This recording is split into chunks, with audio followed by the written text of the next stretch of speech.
Hello, and welcome to another edition of Better Call Saul. On this episode, we're going to be talking about the USMLE Step 1. I've been getting a lot of questions in the comments, and I also do tutoring at my school here in New York.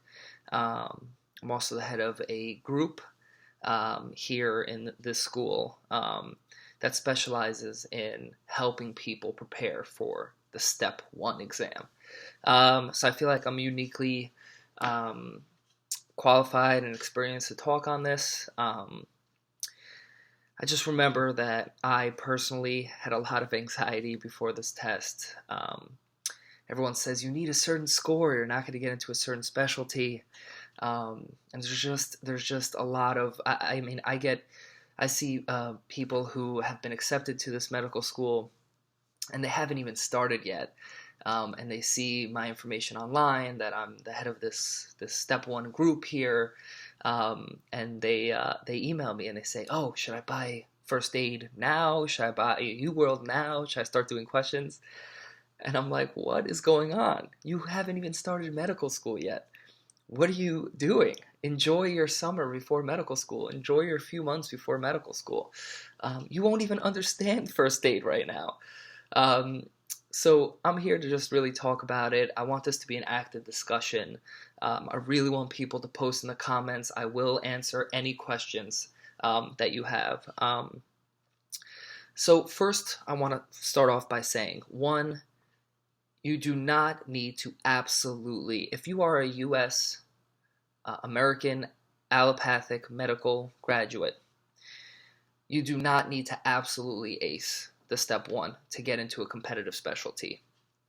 I have friends of mine who have done average or below average and are getting interviews, tons of interviews, and some of the most competitive things: dermatology, ENT, ophthalmology, plastic surgery. So the test is important, but it's not the end all be all. If you had your heart set from the beginning on going into a specific specialty, you don't need, yeah, getting a good score is great, but it's not 100% necessary. So it's important, study, do well, but if you don't, your dreams aren't done there. Um, Residencies really look at research, letters of recommendation, personal statements. They look at an applicant as a whole, the gestalt of an applicant. But what I will say, with that said, what should you do to get the best possible grade on Step 1? Now, everyone says to use First Aid, which is the book, and USMLE World, or UWorld, which is the question bank, right? Those are the two biggest resources that most people use. And they're the best, by far, by far, by far, by far. UWorld is by far the best question bank, and First Aid is by far the best book that is really pretty much comprehensive. A lot of people say, well, Solomon, I had this on my exam, and it's not in First Aid. And I'm like, actually, it is in First Aid.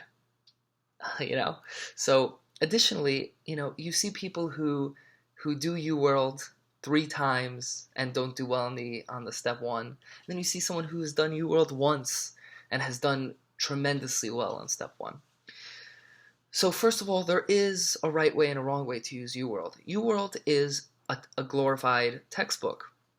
The explanations to the questions are incredible.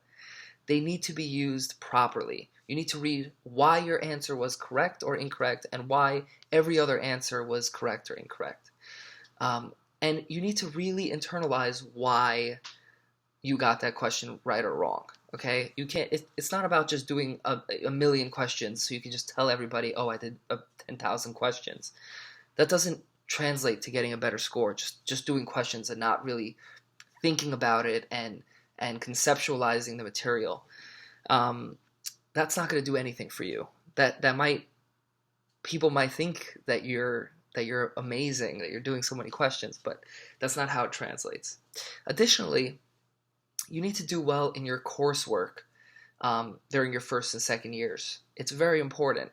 We've looked at all the data at my medical school, and there is a tremendous positive correlation Very, very positive correlation between preclinical grades, right, your grades in first and second year, and people's eventual step 1 grade. So it's very important. Study for your exams. I would probably use first aid in conjunction, annotate or write in the margins of first aid things that you learned in your class that you think might help you remember things in first aid. First aid should be the Bible. It should be the thing that you do the last week exclusively, that you have everything in it. All of your world knowledge, all of your coursework knowledge, everything you looked up on Wikipedia, write it into first aid. It's very, very, very important. And just study properly. Study right. Okay? Make index cards. Use an Anki deck or an online flashcard kind of database. And then, people always ask me, should I do all these other programs that are out there? And you know what? Some of them are pretty good. I'm not going to really talk about them because I'm not affiliated with them at all. I'm not affiliated at all with UWorld or First Aid. I have nothing to do with any of them. This is just my personal take on the matter. This does not signify anything on behalf of my medical school. This is just my personal opinion, going through it and tutoring a bunch of people at my school and at other schools for the exam. So, these other materials are great, but do not, please, do not inundate yourself with tons of different databases and lecture videos and all of these things. That's just, you're going to do a lot of a little. And at the end of the day, you're not going to know much. If you really stick to UWorld and if you really stick to First Aid and you know it cold and you use it in conjunction with your coursework, you are going to do well. And again, use UWorld as a textbook. The explanations are incredible. Okay? And then there's the practice tests online, the practice MBMEs. They're very important. I definitely did all of them. I always tell people to do them. They don't give you the right answers, so you kind of have to look it up. You can do it with some classmates in a study group.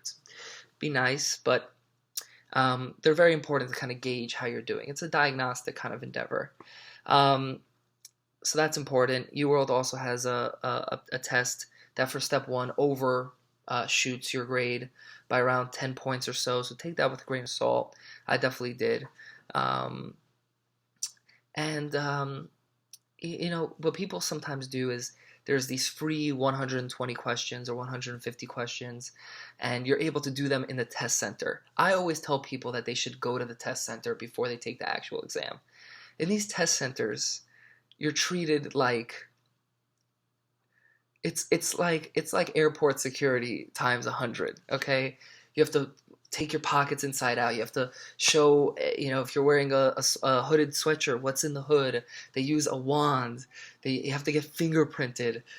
It's kind of distracting and it's kind of unnerving a little bit. So if you could do those free 120 or 150 questions in the actual test center and get that experience, it's really incredible.